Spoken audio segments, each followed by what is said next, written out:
Well,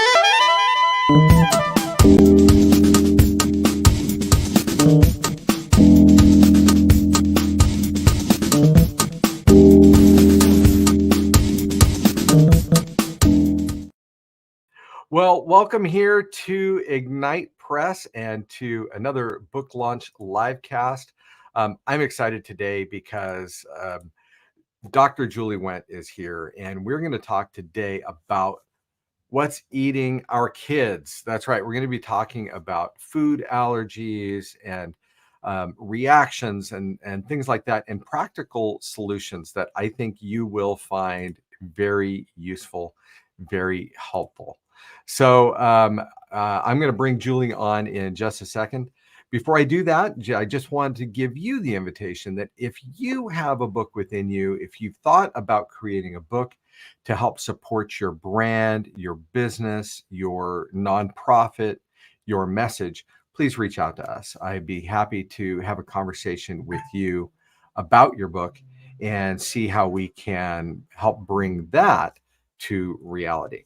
Now, let's get to Julie. So this book has been a long time in the making. Julie has been working on it for years, and we here at Ignite Press have been working on it for quite some time too. It is an incredible accomplishment. It is a resource unlike any other. And right now, you can get the paperback on Amazon, and you can get the Kindle actually for $2.99. That is a special launch price.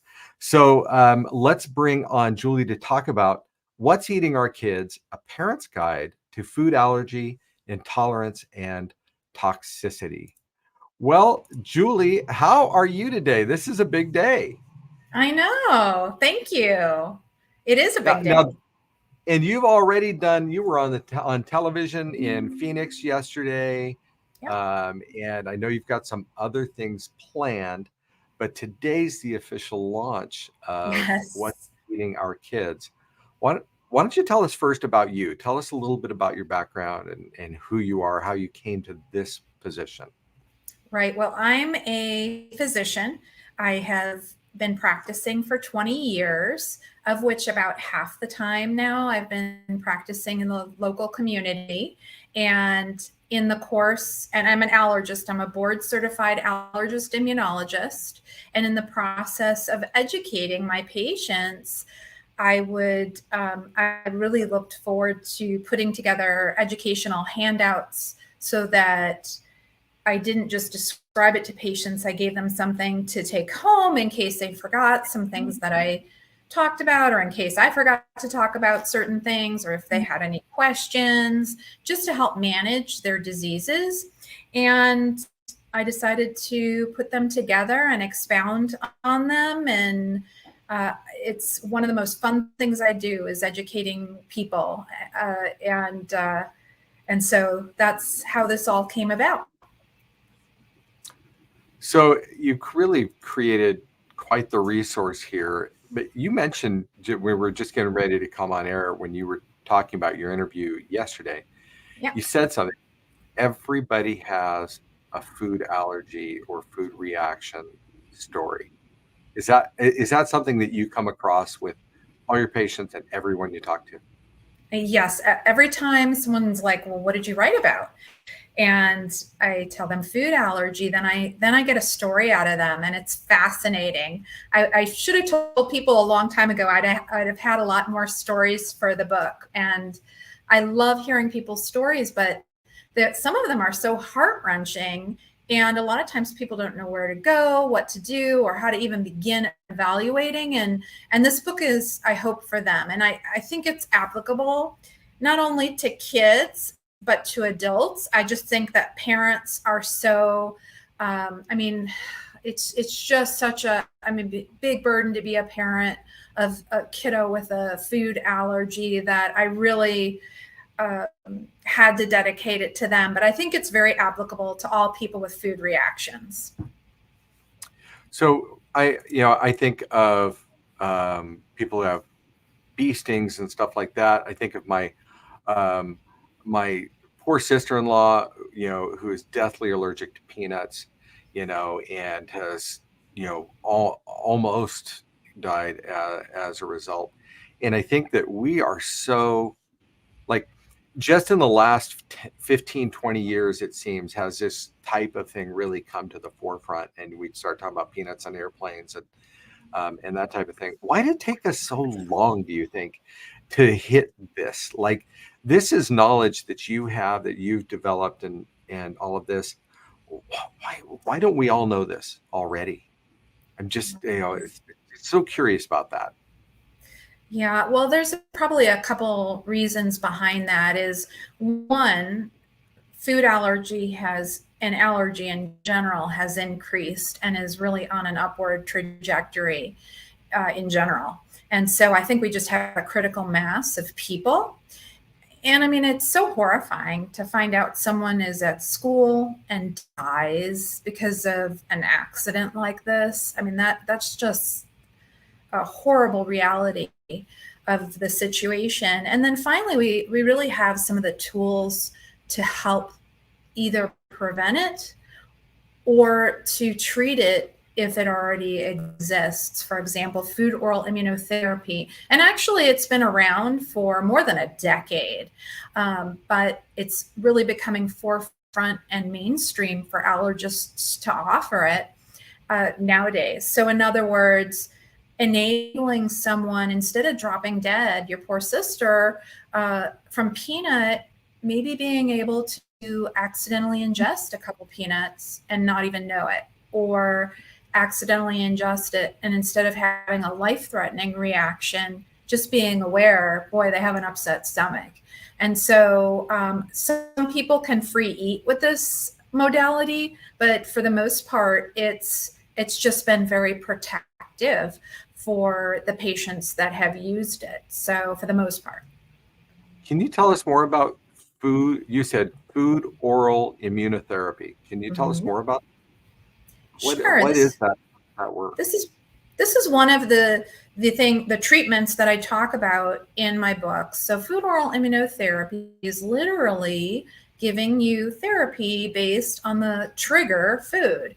And so in your sister's case, it would be peanut.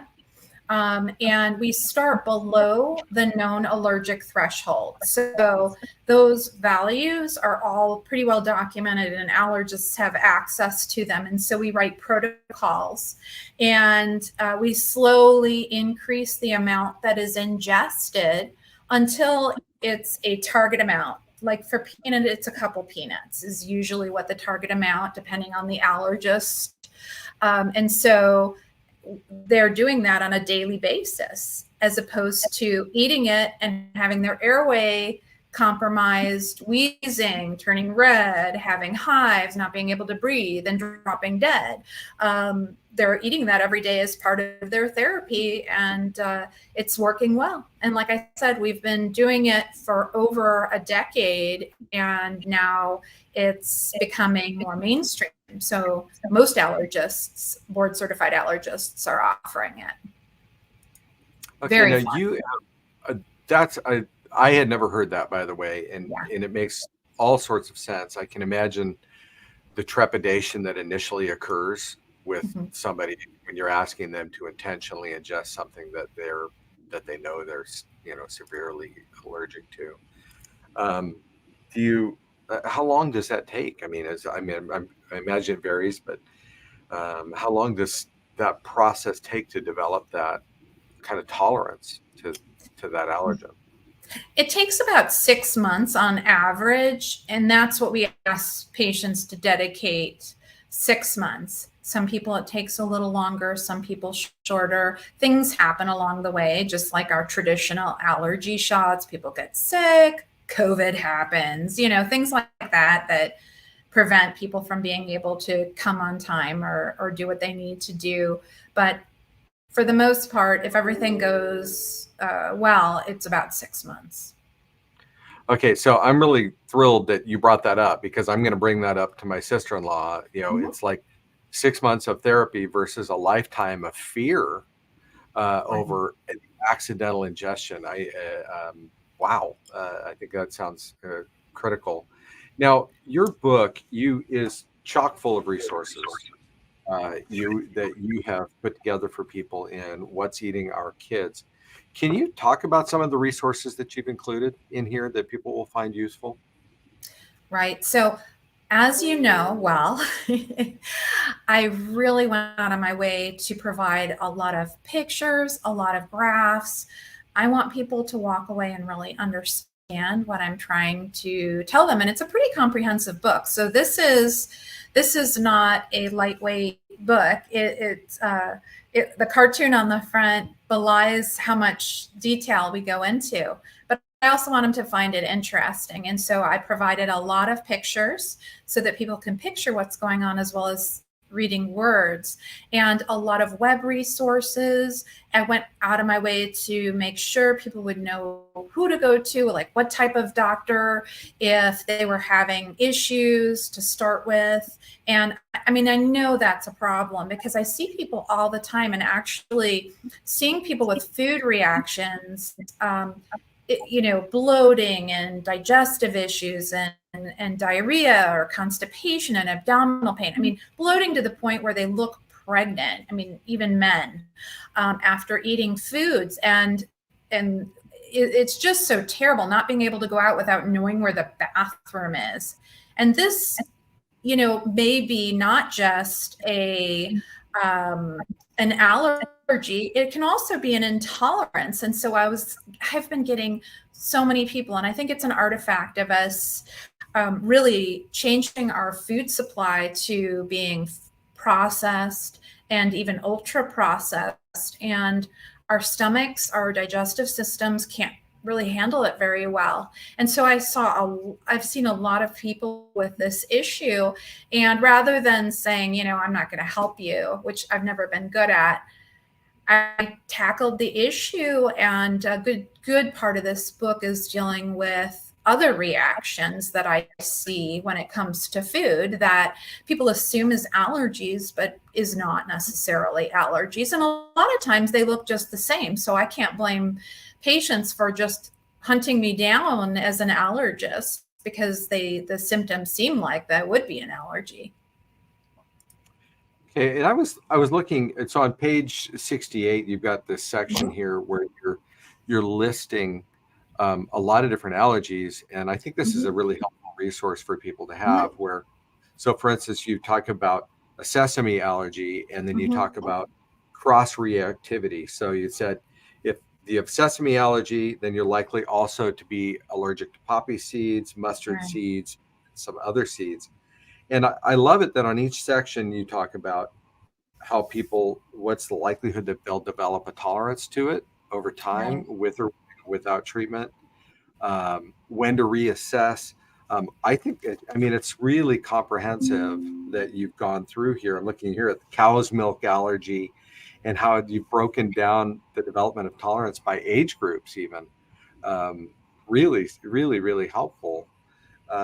So tell me, when you started to write this book, and I know you want this to be a resource, was there one thing that kind of pushed you over the edge where you're like, okay, I'm finally going to do this. I've been thinking about this book. I know my patients can use it. Like, what pushed you over the edge? Right. Well, my patients were asking me to do this, and I've had more than one patient say, you really need to write a book. And like I said, I put these in information sheets together. So when someone comes in with peanut allergy or sesame allergy or wheat allergy, I put them together, and how do I compose them with what I would want to know, plus what the typical questions are. Like, well, is my child saddled with this forever? And what is the likelihood? And by what age will I know, hey, this is it, we're going to have to live with it, or we can relax because there's a high likelihood that they'll outgrow it. And those statistics are all pretty well known. So, this is what I would want to know as a parent. I am an allergy parent. I am a food reaction parent. So I've dealt with it myself. I know how hard it is. I know how scary it is. And I know people have it even worse than me, and I've seen them. And So I'm answering the questions that I get on a daily basis, maybe that haven't even come to mind yet. For the people who are about to consider picking it up and reading it is, I'm giving you the most asked questions. So hopefully my patients contributed everything, everything that anyone else would want to know. But they're pretty smart people, so I think they probably did. Well, I think that's what's wonderful about it is I think here in this book you've combined the technical and medical education that you've received with the real world experience of working with countless patients, over decades of practice, and putting those together. So it's theory and practical all together. And I know that you've gone out of your way to create it in such a way that parents and other people with food allergies, for that matter, can really take in this content. I wanted to pass on this comment from Grace Sherrington. She said, "Greetings from Austin, Texas. Congrats on your new book." She said, "Best-selling book." Not best-selling yet, but we're on its way, Grace. We're going to get there. She says, "This is indeed a critical topic, especially for parents." Now, I did steal her question. I just realized what inspired you to write a book on this subject. But I just wanted to pass on that comment to you from Grace, and it is timely, right? It seems like it's more and more and more. Yeah, it's very true. Very true. Now, Zelda passed on a question I want to share. She says, "What steps are outlined in the book for diagnosing and testing food allergies and intolerances?" Right. Well, the first thing is to get to the bottom of, are you allergic, or is it an intolerance, or maybe it's a toxicity? And so in terms of steps, the first thing is to approach the appropriate physician. And sometimes that's a primary care physician or a pediatrician, and they're great resources as well.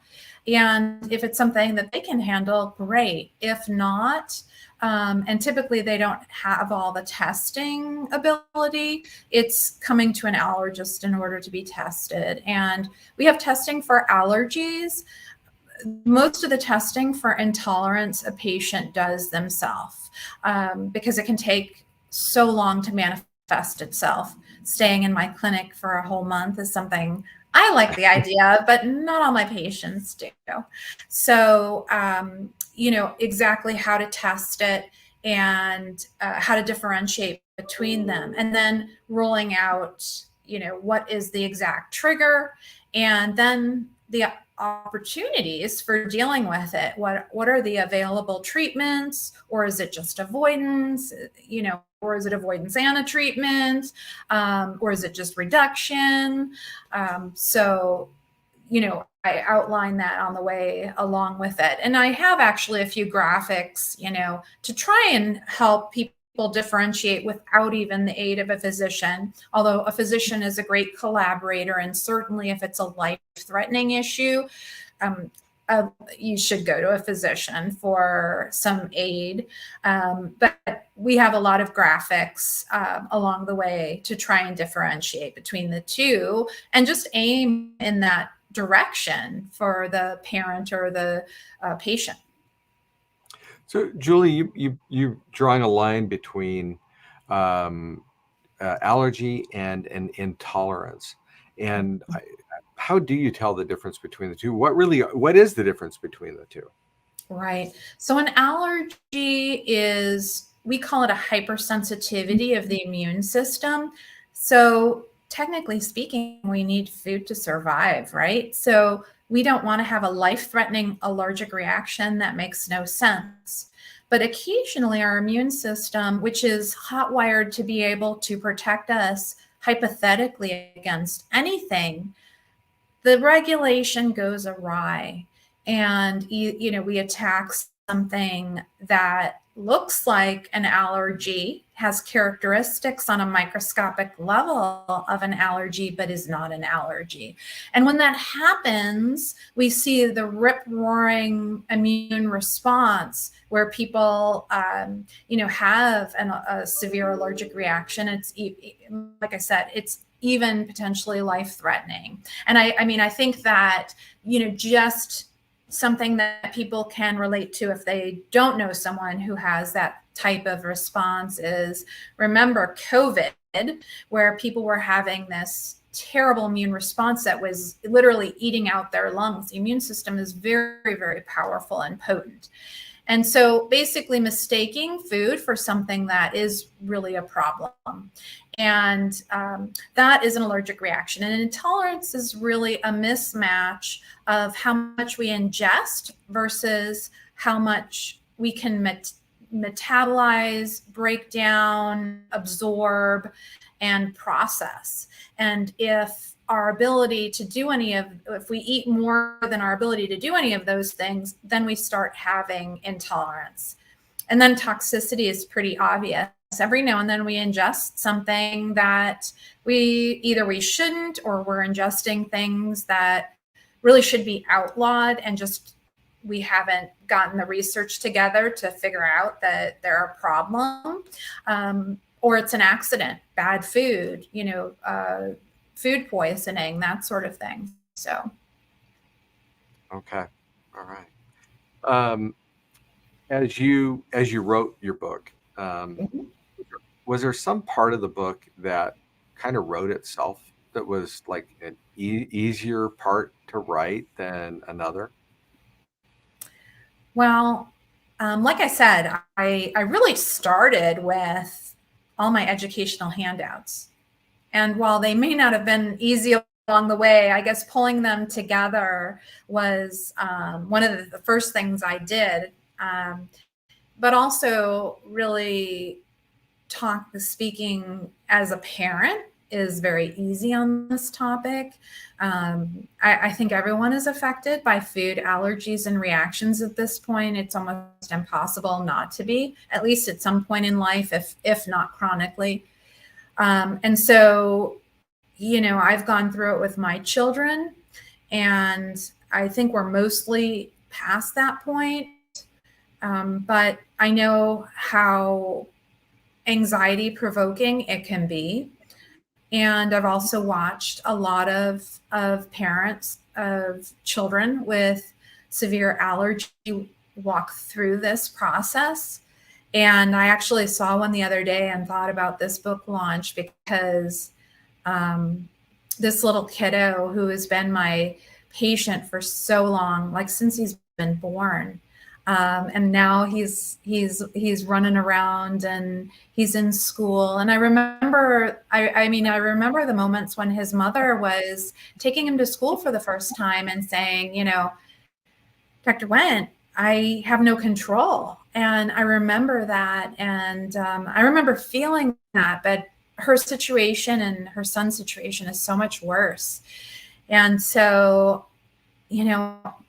I'll be with you this whole time is all I could really say to her. And we're going to do the best job we can. And in order to help her through that, I voluntarily taught everyone at her preschool how to use EpiPens and things like that. And that's something that, your allergist may or may not be equipped to do, or your pediatrician, but I was certainly glad to do it, because the last thing I want is for one of my patients to pass away because they don't have training when they could, something that's just totally unnecessary.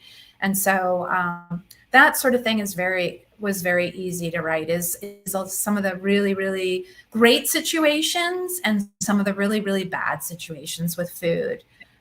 They really wrote themselves, for sure. Okay. Let me jump in here and remind people that What's Eating Our Kids is available today on Amazon. You can pick up the paperback there. The Kindle is actually at a special launch price, $2.99. That will go away shortly. So please go grab the Kindle version of the book. And keep in mind that this is really a fantastic resource for people in your life, whether you and the loved ones around you experience allergies, intolerance, and toxicities, or others. So, for instance, I'll probably be getting a copy of this for my sister-in-law, even though she's an adult. Her kids are grown, but her kids also have some of that peanut allergy, and I will get a copy of this for her. So be thinking of other people in your life that you think could really benefit from having this information. Now, Dr. Wendt, if you would, how do people reach you if they want to learn more about you, if they want to speak with you or have a consultation with you in your practice? How do people reach out to you? Yeah, well, they can call my office number, 480-500-1902. They can reach out through my website, relieveallergyaz.com. There's a place to request information or request an appointment. You know, I'm always happy to see another patient. One more to add. I love it. All right. Well, I put the website address in the chat log. And can you give me that phone number one more time? Yeah, 480-500-1902. 902. I'll make sure to get that in there, as well as ways to reach out to you. Well, thank you. So, and Doctor, we just have a minute or so left.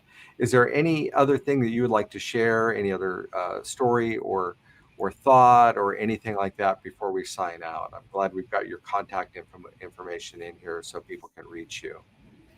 Well, I would just say for anyone with allergies in general, or asthma or hives or angioedema or any of these terrible diseases that we talk about, there's always hope. And there's always research. We've done so much in even the last few years. It's amazing. And so don't lose hope, and find a good physician and keep them once you have them. And in the meantime, read the book, get the resource, and find out what there is. And good luck. Fantastic. Thank you so much, Doctor, for joining us, and for all the work you put into the book. I mean, I know that this has been a lot of work in the midst of your very busy and successful practice, and yet you have seen it through to cross the finish line for your book launch today. So for everybody, if you would, pick up your copy of What's Eating Our Kids on Amazon today. And if you have an idea for a book that you'd like to see out there to help support your brand, your business, if you've got a message that you would like to get to the world, please reach out to us. You can just find us at ignitepress.us. That's ignitepress.us. And you can schedule a consultation directly with me so that we can talk about your book and your message. Thank you so much for joining us today on this book launch livecast.